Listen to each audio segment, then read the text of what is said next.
This is the news on PBCJ. I am Simone Absalom. Prime Minister Andrew Holness has suggested that the governance problems now surfacing at state-run oil refinery PETG might be a wide-scale issue in the public sector. He has indicated that new policies will be implemented to fix the problem. Mr. Holness made the disclosure Tuesday night during his address to the House of Representatives on developments at PETG, which is now at the center of controversy.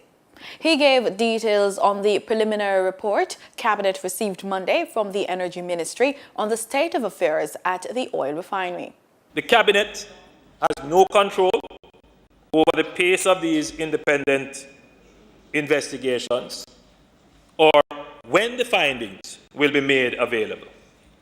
However, in the interim, Cabinet plans to take certain policy actions to ensure that Petrojam functions with probity, transparency, and accountability.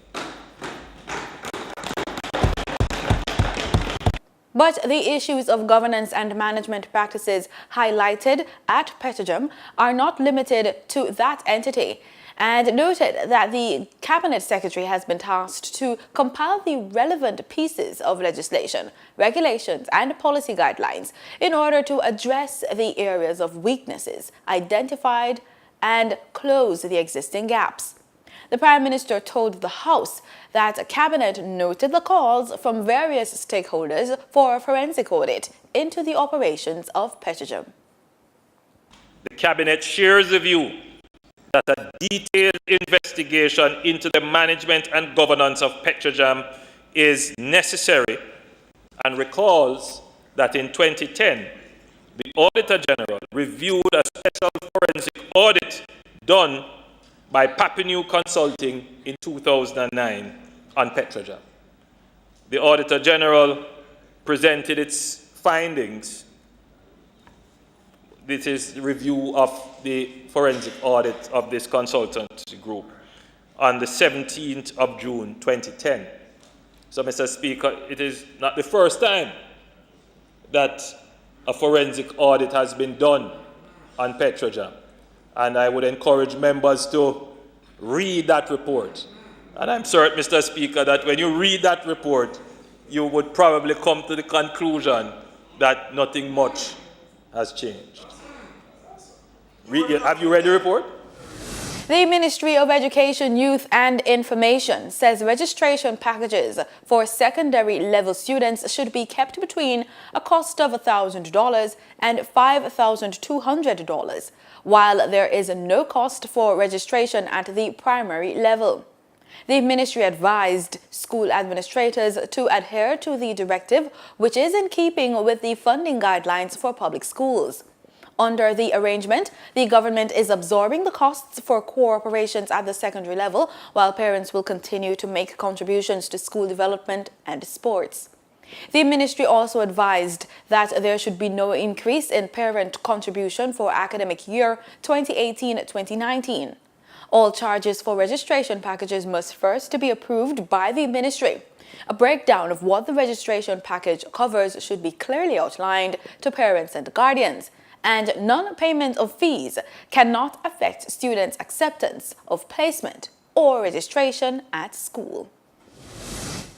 A sum of $8.4 billion has been budgeted in the 2018-2019 fiscal year to be spent on the Program for Advancement Through Health and Education, PATH.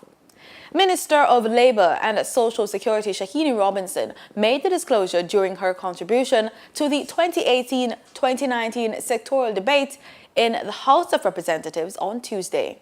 The minister noted that after 15 years of implementation of PATH, there is the need to reassess families to determine their progress and the need for continued participation in the program. Robinson said that the reassessment began in September of 2017 for some 11,000 PATH families who have been beneficiaries since 2002 and 2003. Motorists should see a decrease in the pumps in the price of gasoline and diesel. Effective today, the latest ex-refinery costs from PETG shows 87 and 90 octane gasoline will be sold for $133.58 and $136.42 per litre respectively, down by 20 cents each.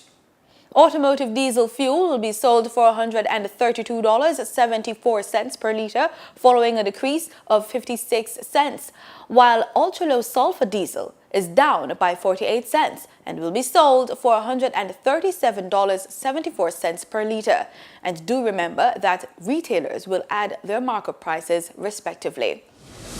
In regional news, former Haitian coup leader Lieutenant General Henry Namfi is dead.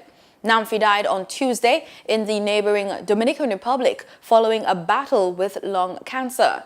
Namfi, who lived in exile in the Dominican Republic, headed Haiti's military-dominated government after the fall of the Duvalier family dictatorship.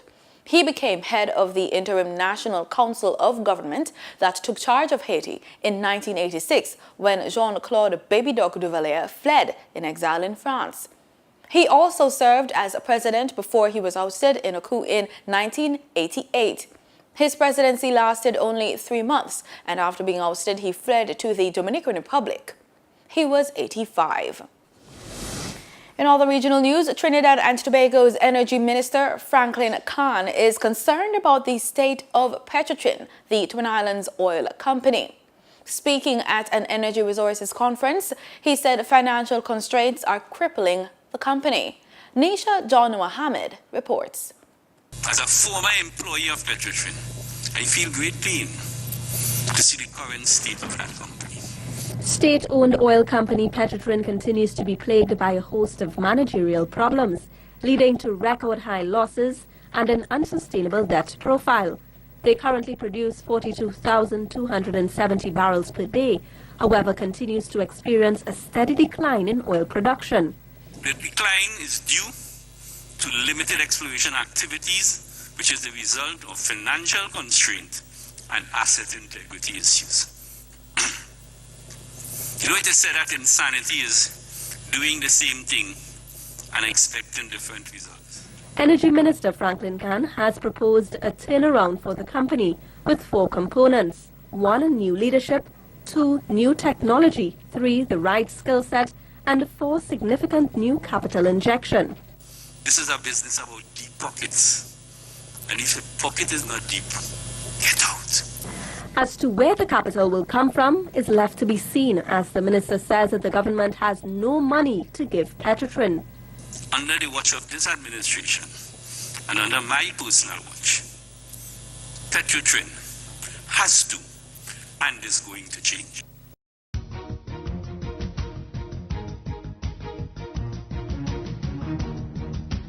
In sports, Minister of Local Government and Community Development Desmond McKenzie says the Social Development Commission's National 2020 Community Cricket Competition is helping to foster a better relationship between communities. Speaking at yesterday's official launch of this year's competition at the SDC's office in Kingston, McKenzie said it plays a vital role in the development of the country's youth. Danielle Harrison Drysdale, Senior Communication Executive of Lasco Financial, said that her company is committed to helping with sports and community development. The competition began in April and will see the winners taking home $1.2 million, while the second-place team will collect $600,000. The third will pocket $300,000. At yesterday's function, Lasco Money and Lasco Distributors handed over checks amounting to $4.5 million, and the Petroleum Corporation of Jamaica handed over their sponsorship of $3 million. And that's the news. Do stay with us. The weather report is next.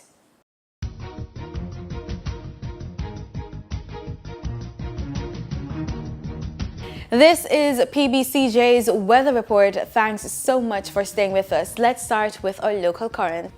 In Kingston this afternoon, we're seeing temperatures between 26 and 30 degrees Celsius. We're also seeing sunny skies forecast throughout the day. Let's take a look at what's happening over there in Montego Bay, St. James.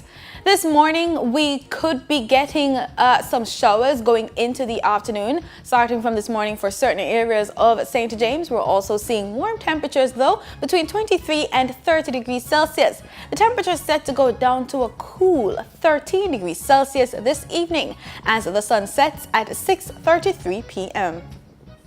In our forecasts across the other parishes, we're looking at warm temperatures between 29 and 34 degrees Celsius, sunny skies throughout the island, but we could be getting some rainfall in the western parts of the island, though.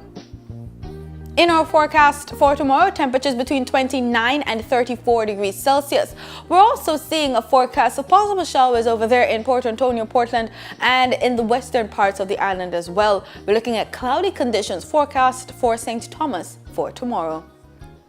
And across the Caribbean, for those of you who are traveling to countries like Nassau, Bahamas, and over there in Havana, Cuba, we could be getting cloudy conditions, but predominantly sunny skies. In the Bahamas, you can expect some rainfall over there in Cuba. Also, we're looking at a forecast of rainfall for Santo Domingo and cloudy conditions in the eastern end of the Caribbean as well. Further afield, over there in the United States, on your screen, you should be seeing areas like Los Angeles, Miami, New York, and Atlanta. We're seeing rainfall forecast for Miami and Atlanta with warm temperatures between 21 and 33 degrees Celsius. Warm temperatures are forecast for Los Angeles, in addition to cloudy conditions, but predominantly sunny skies. And that's it for the weather report. Thank you so much for making it PBCJ. Remember, we are the People's Station.